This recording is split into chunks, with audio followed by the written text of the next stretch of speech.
Bonjour, aujourd'hui je suis à Pyramide, au cœur de Paris. Depuis un moment déjà, il y a dans le coin un restaurant qui agite les réseaux sociaux, le Café Marou. Il a été conçu par Louis San, youtubeur franco-japonais, et Marie Palot, présentatrice et influenceuse d'origine coréenne. Ils ont respectivement fait des vidéos de présentation du lieu où la carte est aussi travaillée que le décor. On sent qu'ils y ont passé du temps et mis du cœur. Je suis venu pour essayer la suggestion du chef. Étant arrivé un peu en avance, je me rabats sur un Dalgona Coffee à 6 € pour patienter. Il s'agit d'une mousse de café glacée fouettée avec du lait. Clairement, c'est magnifique. C'est généreux en glaçons et vraiment bon. Alors bien sûr, il faut aimer le café. Pour moi, ça vaut 9 sur 10. On frôle la perfection avec ce produit. Après quelques minutes d'attente, voici l'heure de goûter à la suggestion du chef. Elle m'a coûté 25 € et elle est composée de 10 temari sushi, d'une salade de pommes de terre, d'une soupe miso, 2 koroké, croquettes panées à base de patates douces et 3 torikara, poulet pané et frit. Je commence par la soupe. Elle est simple et efficace. Pour moi, je n'ai pas grand chose à dire dessus. Cela vaut 8 sur 10. Je passe ensuite au torikara. Je préfère commencer par ce qui est chaud. Le poulet est juteux. La panure est bien assaisonnée et croustillante. Écoutez-moi ça.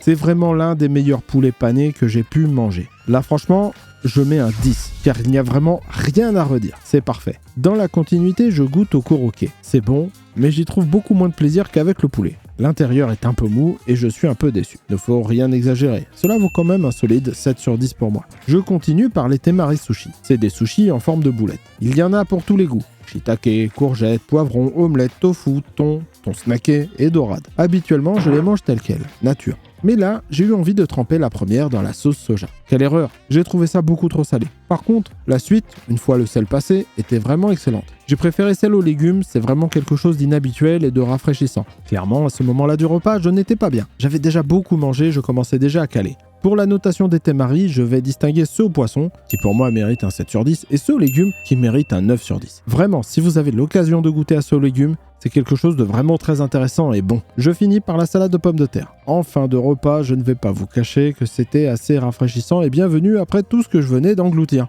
Elle n'était pas forcément incroyable, mais elle a fait le job pour moi. Et elle vaut un 8 sur 10. C'est la fin du repas. Je vous rappelle que j'ai payé 25 € pour l'ensemble de ce que j'ai mangé et 6 € pour le café. Concrètement, dans le quartier, c'est difficile d'avoir un meilleur rapport qualité-prix. Les produits sont excellents, la localisation est bonne et le décor est franchement très agréable. Je ne peux que vous conseiller une chose, c'est d'y aller et d'essayer par vous-même. C'est tout pour moi les amis, merci d'avoir regardé la vidéo. Si cela vous a plu, n'oubliez pas les gestes qui font plaisir et donnent de la force. Le petit pouce bleu, l'abonnement et la cloche. Si vous avez des tables à me recommander, les commentaires sont là pour ça. Portez-vous bien et à bientôt.